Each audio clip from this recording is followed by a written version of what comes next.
A pressão faz a gente sair do lugar. Então eu gostaria de falar para você nessa noite, se você entrou aqui e está sofrendo algum tipo de pressão, pressão na sua mente, pressão sobre a sua vida, pressão no seu casamento, pressão com os seus filhos. Talvez hoje você esteja experimentando o que a gente ouve muito falar, que é a síndrome de burnout parental. Talvez você esteja aí vivendo diversos conflitos devido à pandemia, resultados. Mas eu quero te dizer uma coisa. Toda vez que nós somos pressionados, nós avançamos.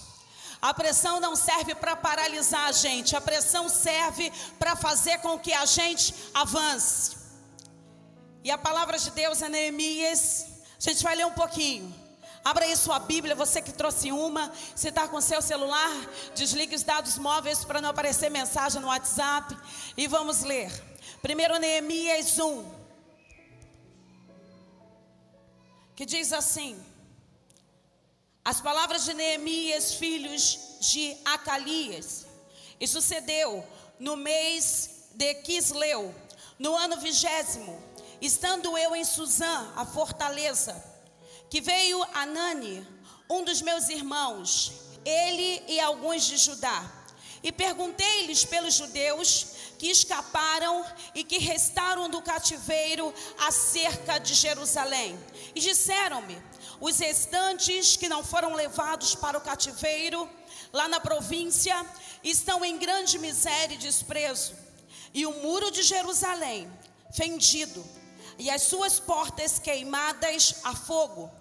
E sucedeu que, ouvindo eu essas palavras, assentei-me e chorei e lamentei por alguns dias, e estive jejuando e orando perante o Deus dos céus, e disse: ah, Senhor, Deus dos céus, Deus grande e terrível, que guardas o conserto e a benignidade para com aqueles que te amam e guardam os teus mandamentos. Estejam, pois, atentos os teus ouvidos e os teus olhos abertos para ouvires a oração do teu servo, que eu hoje faço perante a ti, de dia e de noite, pelos filhos de Israel, teus servos, e faço confissão pelos pecados dos filhos de Israel que pecaram. E da mesma maneira enviaram a mim 4 vezes, e da mesma maneira lhes respondi.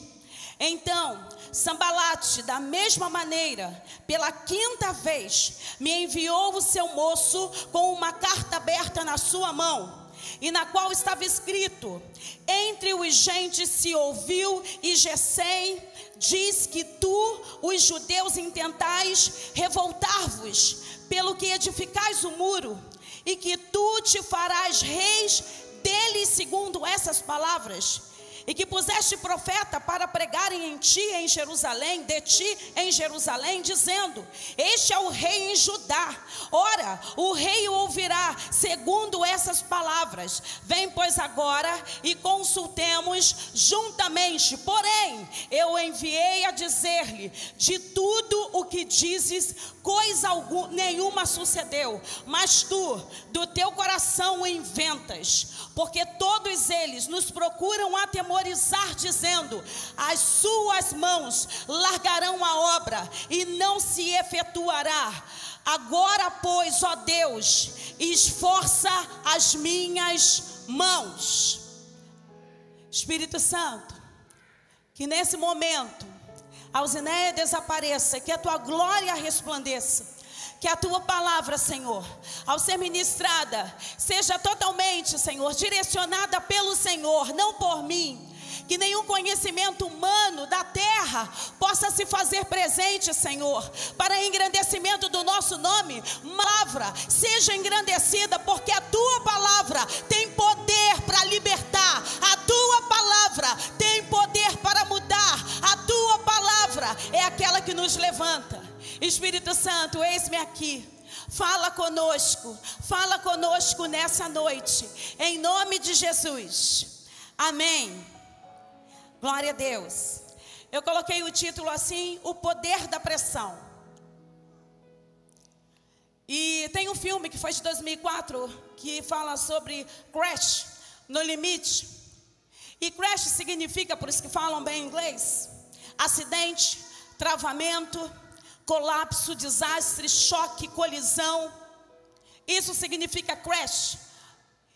E quando as pessoas já estão no seu limite, quando as pessoas já não aguentam mais, muitas pessoas têm decisões erradas.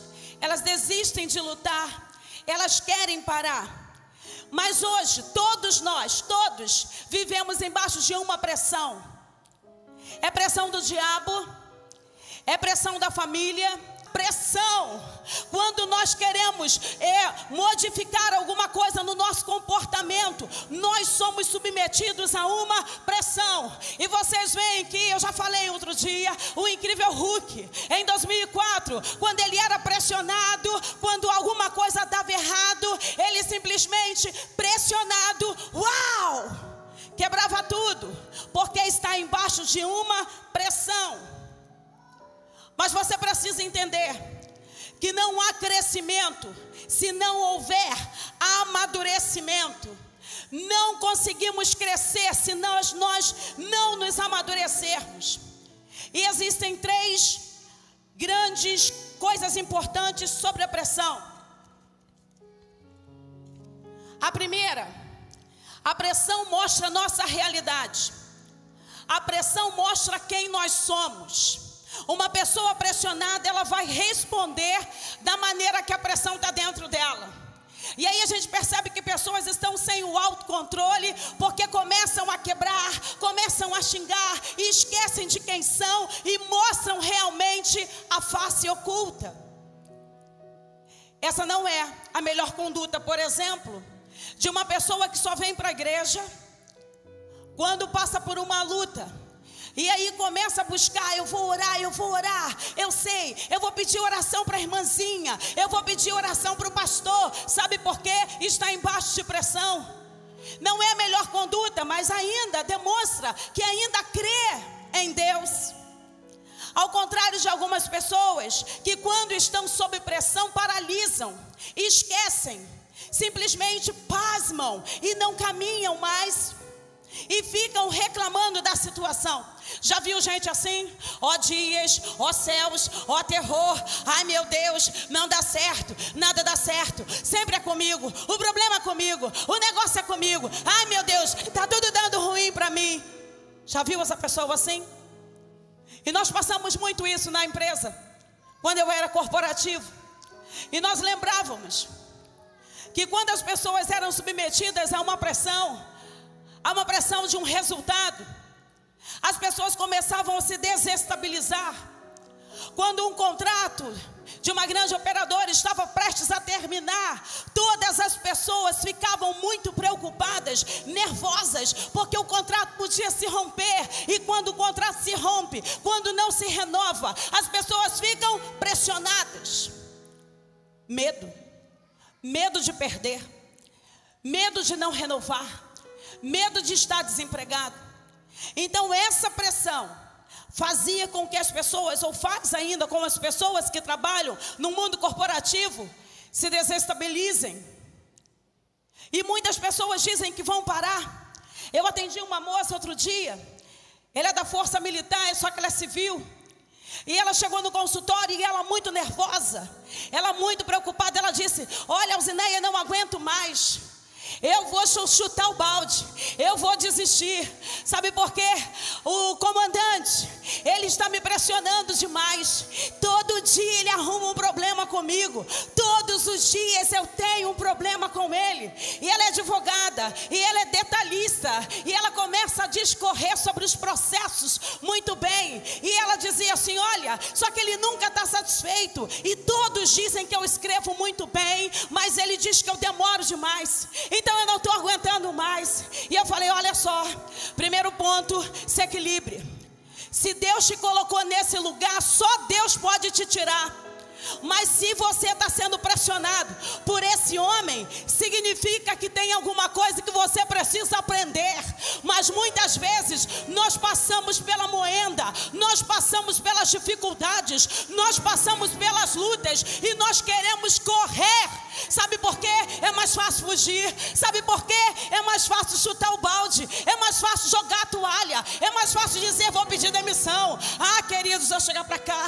Mas toda vez que você está sob pressão, significa que Deus está provando, e Ele vai provar a tua fé. E muitas vezes a gente começa a dizer que é o diabo que está te pressionando. A gente sempre coloca na conta do diabo, mas a gente precisa aprender que quando você está sendo pressionado, você precisa dizer, Senhor, é uma oportunidade para o Senhor agir. Senhor, é uma oportunidade para o Senhor agir.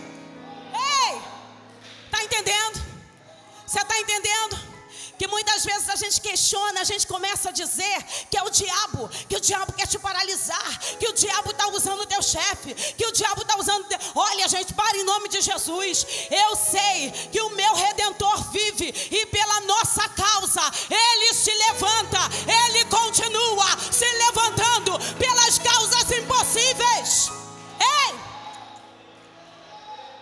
Sinto a graça de Jesus aqui nessa noite. Aleluia. Aleluia. Quando lemos Neemias, vamos incluir Neemias na história. Neemias está passando por uma grande pressão. O primeiro capítulo fala que ele recebeu uma notícia, e o primeiro momento da notícia é uma condição natural. Sabe qual é a condição natural? Sentou e chorou, se lamentou. Muitas vezes chegam notícias na nossa vida que nos fazem chorar, que nos fazem lamentar, que a gente fica bad, que a gente fica mal, que a gente fica down. Mas Neemias senta, chora, lamenta, mas depois Neemias tem uma posição. Neemias se levanta e Neemias diz assim: eu vou lá no capítulo 2 falar com o rei, e eu vou pedir aí uma licença, né? Dizendo na nossa linguagem de hoje, eu vou pedir uma licença para ir até aquela cidade e para tentar reconstruir. Olha só, ele chorou, ele sofreu, ele lamentou, mas ele não ficou prostrado. Ele agora se levanta, pede uma autorização e ele diz: eu vou lá, eu vou reconstruir. Isso é o que? Atitude. Sabe o que diferencia um homem, uma mulher, um cristão de alguém que não tem Jesus? É a atitude, é a vontade, é a garra. Tá difícil, tá muito complicado, eu não estou vendo saída, eu não estou vendo nenhuma saída. Mas queridos, eu preciso te dizer nessa noite, você não precisa ver saída. Sabe por quê? A saída é o Senhor. Você precisa enxergar aquilo que Jesus está fazendo. Você precisa conhecer o poder de Deus, mesmo que não haja saída. Aleluia. Neemias pede autorização, pediu a licença. Aí vai e começa a construir os muros. E diz a Bíblia que quando ele, no capítulo 6, um pouquinho mais adiante, quando ele começa a construir, vem os inimigos e cita esses dois homens, Sanbalat e Tobias. E eles chegam ali e tentam tirar o quê? A atenção de Neemias naquilo que ele estava fazendo. Muitas vezes nós passamos por situações, presta atenção, muitas vezes nós passamos por situações, e o inimigo às vezes, nesse caso aqui era o inimigo tentando tirar a visão de Neemias naquilo que ele estava fazendo. Ele tentou uma, ele tentou duas, ele tentou três, ele tentou quatro, ele tentou 5, e a última carta, ele começa a escrever, ele começa a dizer, levantar um falso testemunho, levantar uma mentira contra o servo de Deus. Mas queridos, naquele momento, Neemias não se desespera, Neemias não paralisa. Neemias diz assim: ei, Sanbalat, Tobias, eu estou numa grande obra e eu não posso parar. Sabe o que ele diz? Ei, eu não tenho tempo para ouvir conversinha, eu não tenho tempo para ouvir coisas aqui dessa terra, eu não tenho tempo para prestar atenção em quem está caluniando, em quem está levantando falso testemunho, em quem está dizendo uma mentira. Eu não tenho tempo para essas coisas da terra. O meu tempo é precioso. Eu estou ligado, eu estou focado nas coisas que vêm do céu. Eu estou ligado naquilo que a Bíblia diz que eu devo fazer. Neemias estava lá, firme. Neemias estava firme. Neemias está dizendo assim, ó, não adianta não. Não adianta não. Não adianta tentar me convencer com essa historinha. E muitas vezes no nosso dia a dia, na escola, na faculdade, na família, nós passamos por situações assim. Até na família, é verdade. Na família. Por isso que alguém disse que na família é lugar de perdão. Sabe por quê? Quem vai dizer coisas boas e ruins para você é dentro de casa, é na família. E por isso que a gente precisa perdoar. Esse contexto não estava na versão não, mas o Senhor trouxe agora e eu falei. Neemias está focado na construção, colocando tijolo em cima de tijolo. Neemias está preparando todo aquele muro. As pedras estão queimadas. E quando pessoas olham para pedras queimadas, você não consegue ver nenhuma saída. E muitas vezes tem coisas destruídas na nossa vida. Tem situações que nós passamos, tem coisas que são guardadas, que estão dentro da casa e que você acha que não dá mais para reconstruir. Muitas vezes olhamos para um relacionamento que está fadigado, está cansativo, e você diz, não aguento mais orar. E as vozes vêm à sua mente dizendo, é isso mesmo, para mesmo, é isso aí, fica parado. Isso é o que?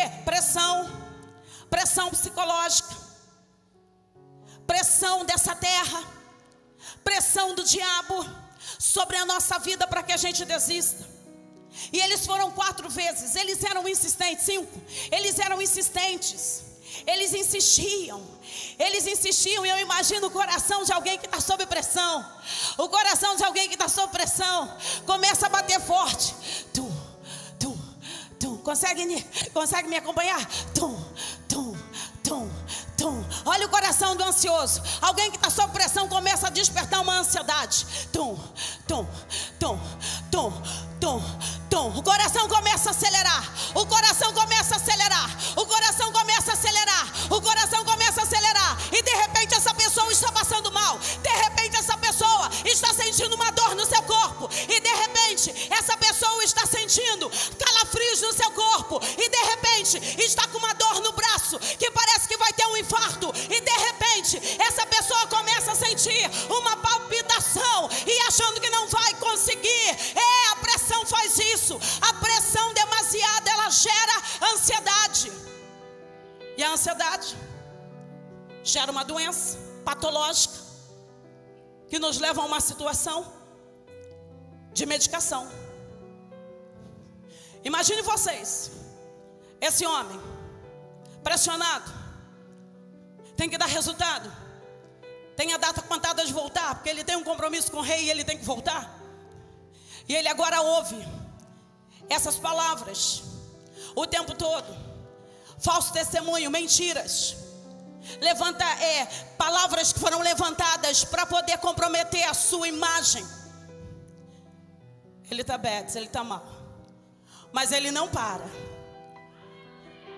Alguém entendeu lá atrás, aleluia.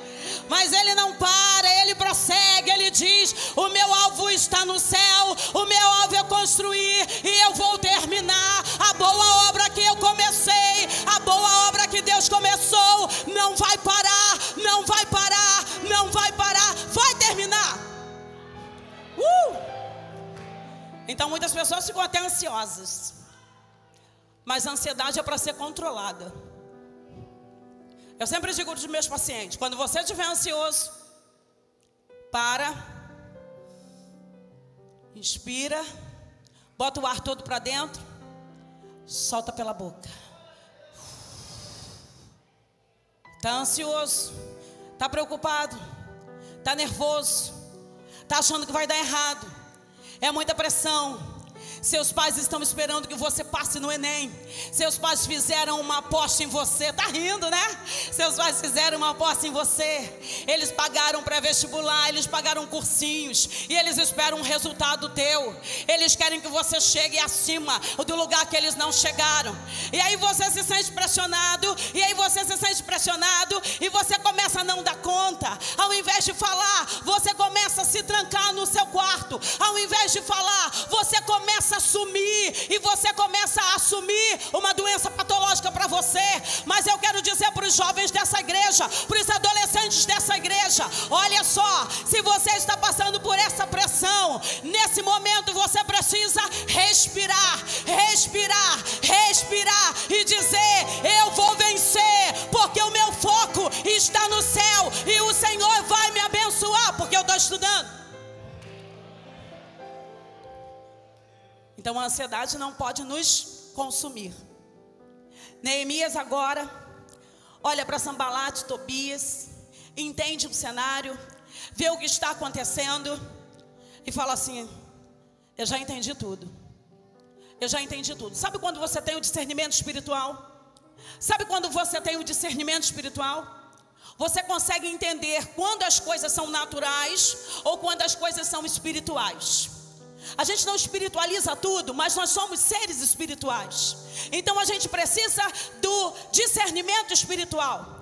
Neemias agora tem o discernimento espiritual e não dá ouvidos às vozes estranhas. Sabe quando você está na faculdade, o pastor falou de manhã sobre pecado. Sabe quando você está namorando, sabe quando você está numa relação. Você precisa, jovens, solteiros, você precisa dizer assim: Senhor, o Senhor pode sentar aqui conosco e participar do nosso namoro? O Senhor pode, porque santidade é o que vai levar você a lugares altos. Muitas pessoas acham que santidade hoje não precisa mais, que a gente pode namorar como o mundo namora, porque hoje está fácil. Hoje está fácil.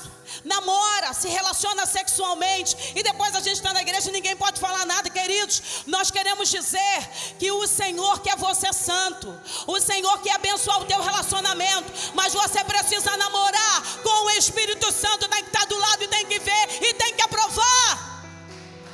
Se teu pai e tua mãe não falam, eu estou falando hoje. Sabe por quê? Naquele dia, quando o Senhor requerer dos pastores, eu não vou dar conta disso, porque eu estou pregando a verdade. Ei! É forte. A gente precisa falar. Porque enquanto nós formos religiosos, enquanto nós estivermos numa redoma de religiosidade, o Espírito Santo não pode agir, o Espírito Santo não pode fazer. E você precisa mudar de postura.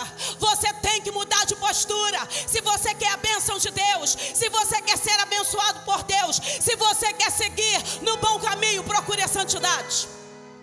Santidade. Igreja primitiva. A igreja primitiva buscava a oração. Pastor Jonas e pastora Lília têm falado muito sobre oração, um tempo de oração. E essa oração é que faz a gente ter sensibilidade espiritual.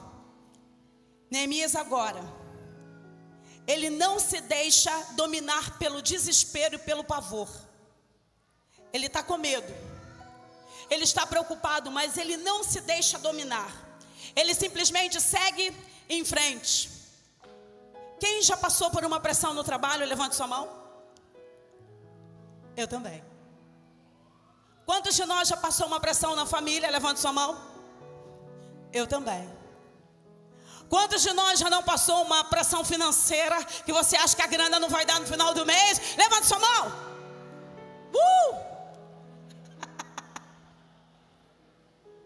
Mas sempre dá, não falta. Sempre dá. Não estava no contexto não, mas eu vou contar. Ah, querido, sabe como Deus é bom? Sabe como Deus age, mas é para edificar a tua fé. Há umas 2 semanas, trabalho por conta própria, né? Vocês sabem agora. E uma pessoa ficou devendo, né? Em dívida, em débito. E aí eu falei, lembra agora, né, gente, como é que faz? E eu me lembro que eu voltei do almoço numa segunda-feira, eu abri a porta e entrei, aí eu só não ajoelhei, não fiz aquelas orações que eu gosto de fazer não, falando alto não, né, que vocês sabem, né? Aí eu orei, eu entrei baixinho, abri a porta e falei, ah, Senhor, ah, Deus, foi tu que me tirou, hein? Lembrando para Ele, porque foi Ele que me tirou. eu sempre lembro ao Senhor. Foi o Senhor que me tirou. Foi o Senhor que me tirou do mundo corporativo. E no último dia que eu trabalhei no mundo corporativo, eu fiz uma reunião muito bacana num cliente, maior cliente aí de combustível. E aquela reunião foi uma reunião para os executivos, para os profissionais da área de segurança do trabalho, para os engenheiros. E eu era a única recursos humanos, psicóloga, que foi lá falar sobre segurança. E no final daquele dia, eu estava muito pressionada. Eu estava nervosa, não porque eu não soubesse o tema, mas porque poderiam me fazer alguma pergunta técnica. E eu ia dizer, I'm sorry, I don't understand. Ai, meu Deus, lembrando do meu inglês básico. Aí naquele dia, eu estava pressionada. E naquele momento, naquele dia, aquela diretora da empresa de combustível, ela disse assim: nossa, eu nunca vi um recursos humanos falar tão bem de segurança do trabalho. Aleluia! Eu quase dei esse glória a Deus lá. Só não dei porque, né, tem que manter ali, né, fala por dentro. Eu falei, aleluia. Naquele dia eu estava sob pressão. E no dia que eu estava sob pressão, cheguei 7h30 na empresa. E depois que eu estou lá na sala, terminando meus negocinhos lá para ir embora, eu sou chamada na sala. Aí a diretora de RH estava na sala. Vocês ainda não sabem esse testemunho. Qualquer dia eu vou contar. E a diretora de RH me chama na sala. Ela veio do país dela para simplesmente fazer minha demissão. Já tinham demitido alguns executivos. Disse que era corte, era contenção de despesas. E aí ela entrou, ela falou, sinto muito. Quando falou sinto muito, eu falei, sinto muito o quê? Depois de uma pressão, depois de um resultado, depois de uma vitória para a nossa empresa, eu sou demitida. Esse é o prêmio que eu ganho. E naquele momento, eu saí daquela empresa, mas de cabeça erguida. Porque há 3 anos Deus já dizia que iria me tirar. Há 3 anos, onde eu colocava meu pé, entrava uma profecia: vou te tirar. Aonde eu pisava, vou te arrancar. Aonde eu chegava, acabou o seu tempo. Falei, Jesus, que brincadeira é essa, Senhor? Que brincadeira é essa que acabou meu tempo, Senhor? Eu em brincadeira chata, Senhor. Como assim acabou meu tempo? Como eu vou viver? Queridos, Deus, antes de fazer alguma coisa, Ele nos avisa. Antes de acontecer algo com a gente, Ele manda sinais. O problema é que a gente está tão desligado que a gente não percebe os sinais que Deus envia. Porque Ele envia, porque Ele fala. Eu creio nisso, gente. Muitas pessoas dizem que não creem mais em profecia. Pessoas que não creem no profeta. Pessoas que não creem na cura. Pessoas que não creem mais no poder de Deus. Mas eu quero dizer, eu sou crente raiz. Eu ainda continuo crendo no poder do Senhor, na libertação, na cura divina. Esse é o Deus que eu sirvo. Eu continuo crendo. E aí fui demitida. Fiz como Neemias. Lamentei, chorei, mandei mensagem para o Luciano, falei, deu ruim. Vem para casa. Fui para casa. Só que enquanto eu estava indo para casa, no outro dia eu já tinha o meu plano B. Eu já atendia no consultório. Eu trabalhava em empresa, mas sábado eu atendia no consultório. E quem é de RH sabe, nós não demitimos nem sexta-feira, nem demitimos 7h30 da noite. Foi tudo contrariado. Tudo contrariado. E aí de manhã tinha uma mensagem no meu WhatsApp, um WhatsApp enorme, da Adriana Ferreira Bessa. Foi minha analista de RH numa outra companhia. E ela mandou um áudio de 10 minutos. Carol, que está em casa, me diz assim: mãe, não manda áudio enorme para as pessoas. E ninguém ouve. Agora a gente tem adiantar. Agora a gente adianta. Acelerador. Agora a gente tem um acelerador, né? Para aquelas pessoas que mandam um áudio enorme. A Adriana mandou. E ela disse assim: Néia, presta atenção, já vou acabar. Ainda estou com voz de sono. Mas a noite inteira eu recebi um sonho, que acho que foi um sonho de Deus. Você estava na sua empresa, ela não sabia de nada. Estava na sua empresa, juntando as suas coisas. Eu imagino aqueles filmes americanos, onde você pega a sua caixinha transparente e começa a juntar suas coisinhas da gaveta, buscando, recolhendo suas coisinhas para ir embora. Era desse jeito. Ela disse, você fazia um movimento para sair. E de repente você não está mais naquela empresa. Tem uma uma senhora que diz: sinto muito. A Adriana não sabia de nada, que ela não gostava da situação. E tinha um grupo de funcionários que olhavam e diziam: essa empresa não tem jeito, essa empresa não tem jeito mesmo. Como é que faz uma coisa dessas com a senhora? E aí eu falei: não se preocupe. E fui embora. E isso era o áudio do sonho da Adriana. E ela disse que Deus me tirava daquele lugar. Ora eu estava na minha casa, ora eu estava no meu quarto. E quando eu estava no meu quarto, na minha cama, eu disse: Adriana, pode ficar com tudo, porque pode ficar com as minhas roupas, pode ficar com as minhas roupas e com a minha cama, porque para o lugar que eu vou eu não preciso disso mais. Aí eu pensei assim: caraca, vou morrer, meu Deus, sem roupa e sem cama vou morrer. E ela dizia: Deus te levava para um lugar tipo um galpão. Era um galpão enorme. E chegavam muitas pessoas trazendo cadeirinhas brancas. Chegavam centenas de pessoas. Queridos, a Adriana não sabia de nada. Aí na semana que passou, aí mais uma semana, fui eu para o monte, chamei Rosane. Falei: Rosane, vamos para o monte que o negócio está esquisito. Olha, agora eu perdi o emprego. Luciano também já está desempregado. Agora de 2 executivos são 2 executados. Os 2 tá achando que é brincadeira? Executivo da Ford, da Volks, executiva do offshore. Agora os 2 desempregados, de uma remuneração boa. Agora Deus proverá. Vamos isso, gente. Mas Deus já tinha me avisado há 3 anos antes. Presta atenção, porque isso vai edificar a tua fé, queridos.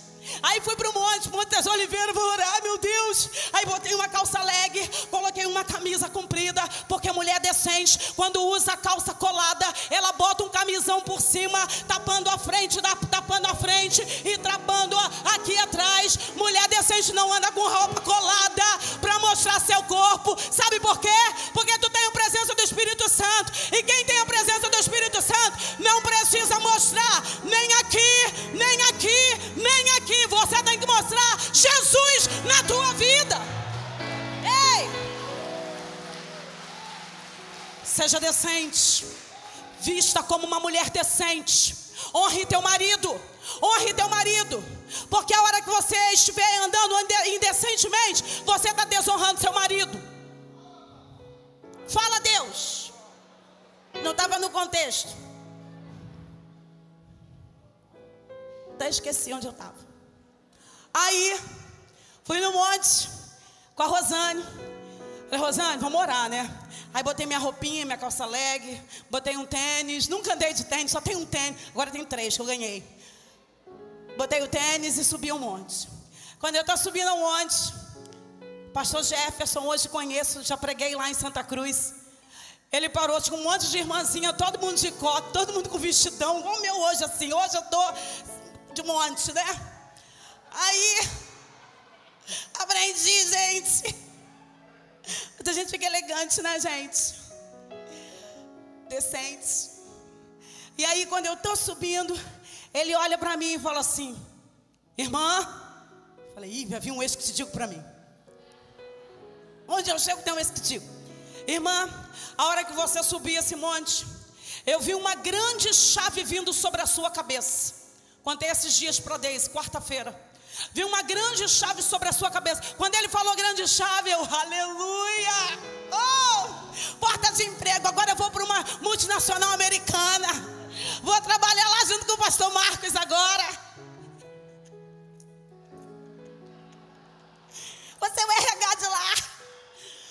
Aí ele falou: não, acabou seu tempo no CNPJ dessa terra. Eu: Tonho, como assim? Não me conhece, nunca me viu. Acabou seu tempo para o CNPJ. Eu estava sob pressão. Eu não sabia o que iria acontecer. Eu não sabia o que ia acontecer comigo.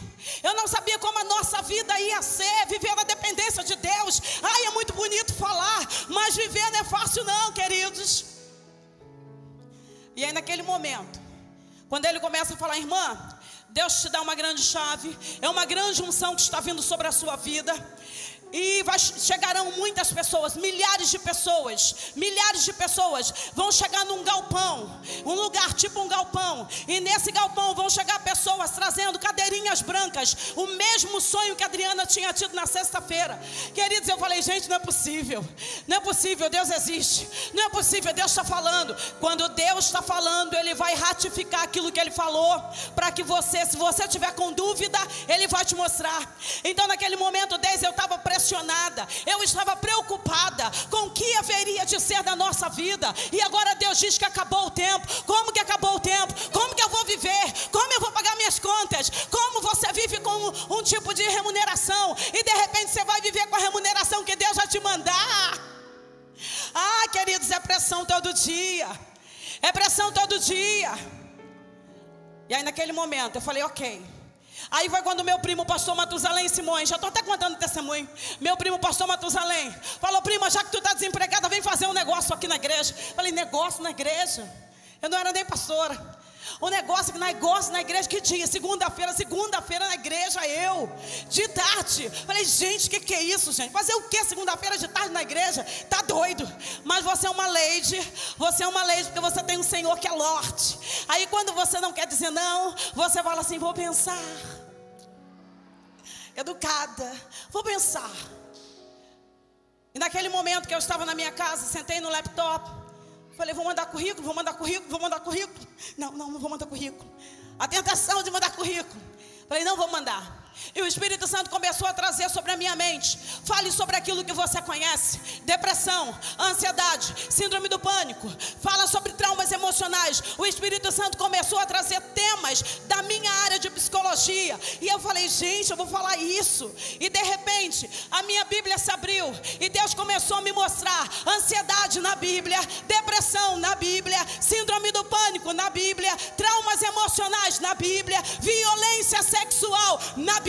Todos os temas que Deus me deu dentro da psicologia, agora Ele me mostra que está dentro da Bíblia. Muitas pessoas dizem que psicologia, que terapia é do diabo. Não, nada pertence ao diabo, tudo pertence a Deus e é para a glória de Deus.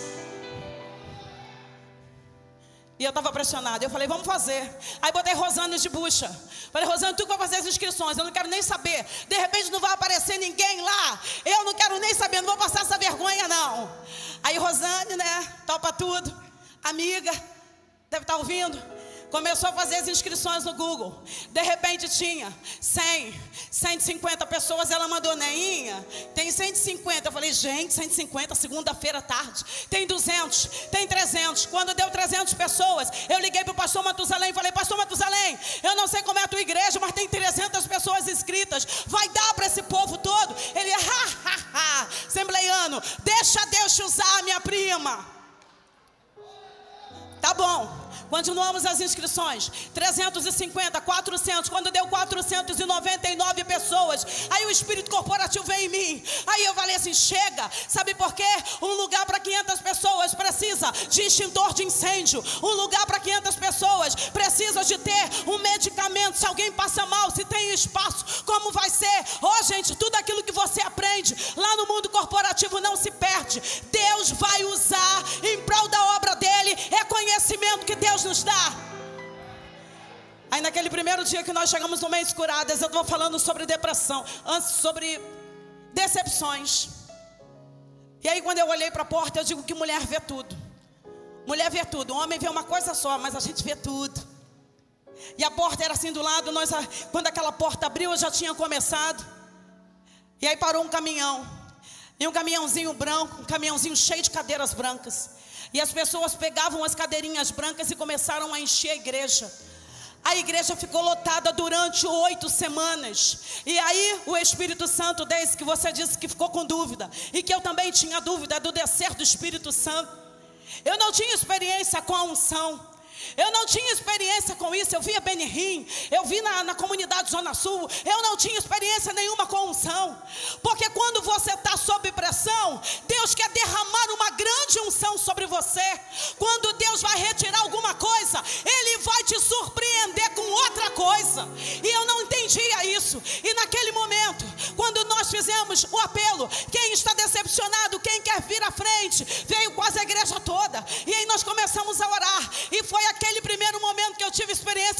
sobrenatural. Meu marido disse que eu parecia um Highlander. Na hora que nós começamos a orar e impor as mãos, as pessoas caíam. Eu falei, meu Deus, o que é isso, Senhor? Que negócio é esse? Aí cai um, e cai outro, e cai mais outro. Pessoas endemoniadas que foram libertas pelo poder do Senhor. Pessoas que caíram na unção e que Deus realmente curou pessoas naquele dia. Pessoas que estavam com câncer. Eu falei, só conto o testemunho se trouxer o laudo. Eu só conto com laudo. E as pessoas trouxeram laudo dizendo daquilo que Deus tinha feito. Pessoas com câncer foram curadas naquele dia.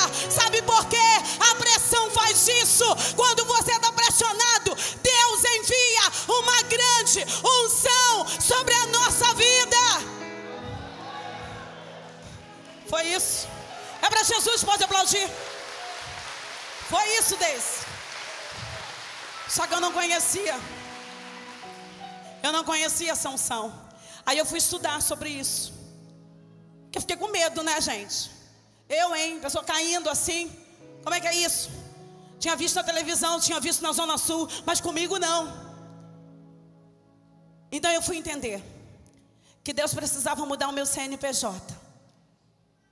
Deus mudou o meu CNPJ da terra para me dar um CNPJ do céu. Deus mudou o meu CNPJ dessa terra para me dar um CNPJ do céu. Hoje eu trabalho por conta própria. Aí, como eu dizia para vocês, a pessoa ficou me devendo. Eu entrei no consultório e falei, Senhor, tu sabe, né? Foi o Senhor que me tirou, né, Senhor? Ok, né? E comecei a atender. Entrou a primeira de 1 hora, entrou a segunda de 2 horas, entrou o terceiro paciente de 3 horas, de 4 horas. Quando foi a de 5 horas, entra uma adolescente e ela fala, tia! Oi, amor. Ai, tia, parabéns pelo seu aniversário. Muito obrigada. Minha mãe mandou um presente para você. Presente? Uma caixinha desse tamanho. Uma caixinha vermelha. Aqui tem amor. E aí eu abri a caixinha. Quando eu tiro, tinha uma cartinha.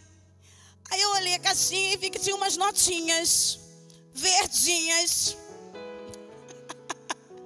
Aí eu falei assim, vou ler a carta, a pessoa Leide, não vou pegar esse dinheiro, não vou contar agora.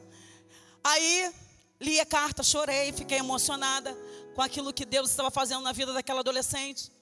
Falei, muito obrigada, atendi, ela virou as costas. Opa, deixa eu pegar minha caixinha. Vou contar minhas notinhas verdes. Para, aleluia, aleluia, aleluia. Exatamente o valor que alguém tinha ficado me devendo, eu recebi de presente no dia 28, no meu consultório. Sabe o que é isso? É Deus, é providência de Deus, é cuidado de Deus. Para edificar a tua fé, querido. Que agora eu vivo pela fé, querido. Eu não sou mole não. Eu trabalho mesmo, eu gosto de trabalhar. Eu gosto de atender pessoas. Só que hoje é um outro tipo de atendimento. Eu entendi que Deus tem um tempo determinado para todas as coisas. Então essa pressão que Neemias sofreu, já vou terminar, prometo. Pegaram o meu tempo.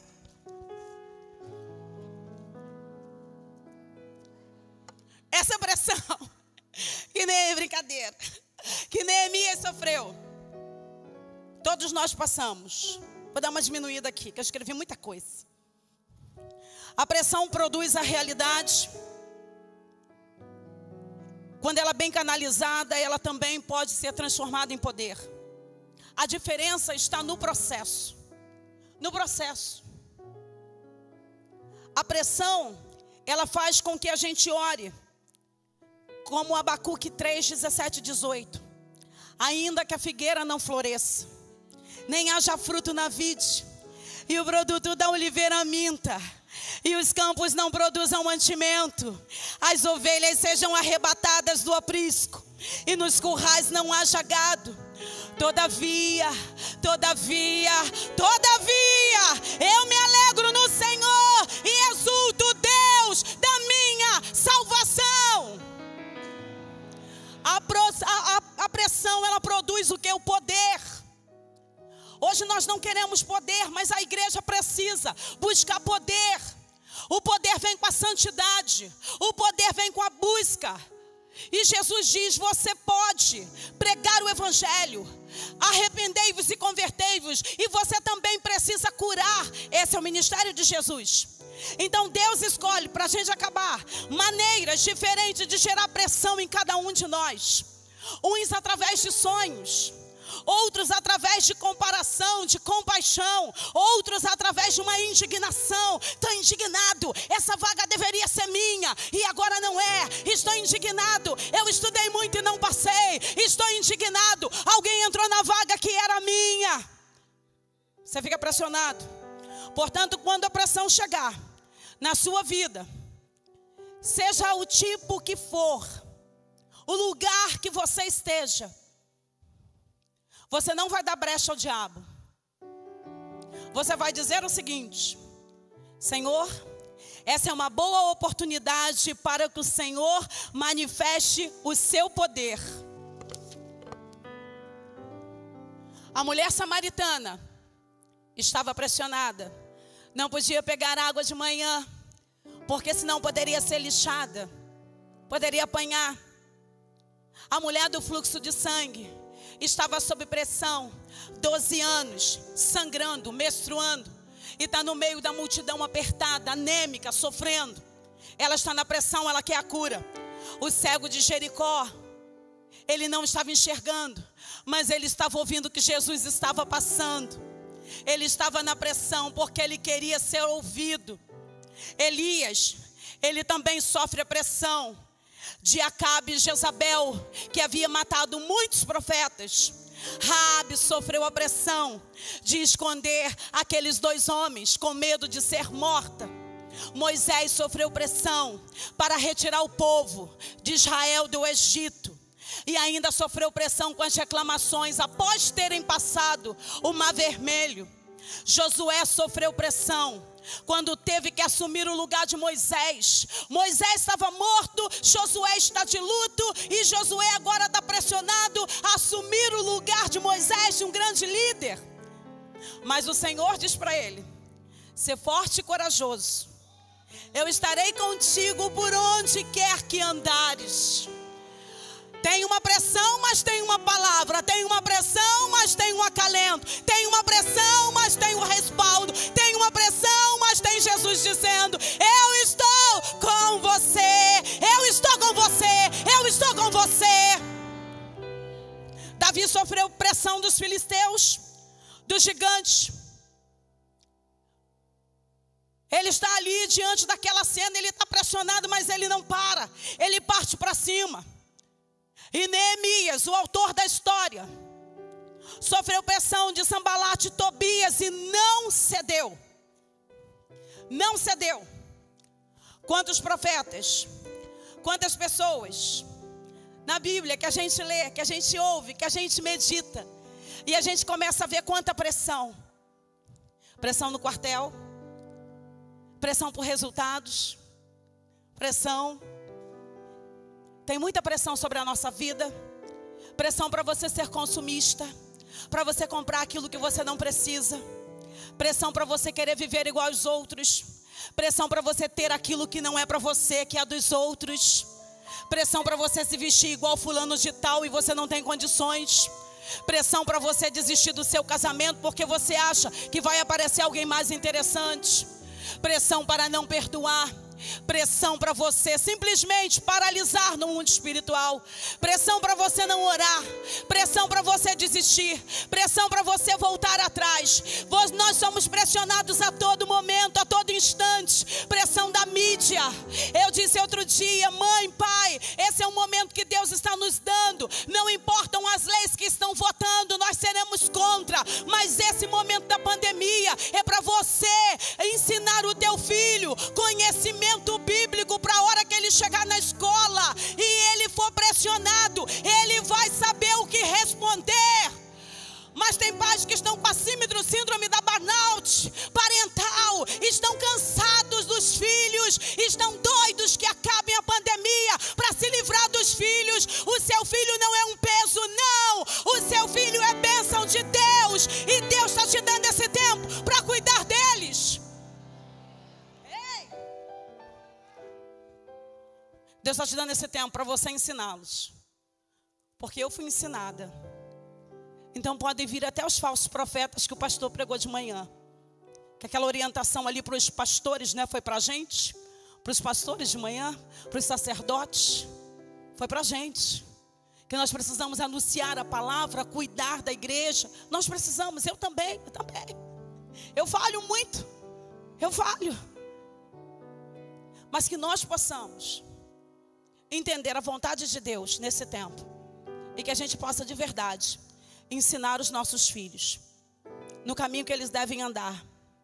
Eu vejo sempre o pastor Edgar com a netinha dele aqui, eu acho tão lindo, ensinando ela o caminho que deve andar, para quando envelhecer não se desviar do caminho. Então quando você for pressionado, quando você estiver sentindo que você está ficando ansioso, preocupado demais com as coisas dessa terra, você não vai ceder à pressão. Você não vai ceder à pressão. Você vai se levantar e vai dizer: Senhor, essa é uma oportunidade para o Senhor agir. Amém? Você está passando por pressão hoje? Tem alguém aqui que passa por pressão? Pode levantar a mão, não fica com medo não. Eu também. Todo dia. Todo dia. Pressão pela santidade? Pressão no trabalho? Pressão pelo desemprego? Você está passando? Mas o Senhor vai agir sobre essa pressão e vai derramar uma grande unção sobre a sua vida também. Eu estou crendo nisso. Se coloque de pé.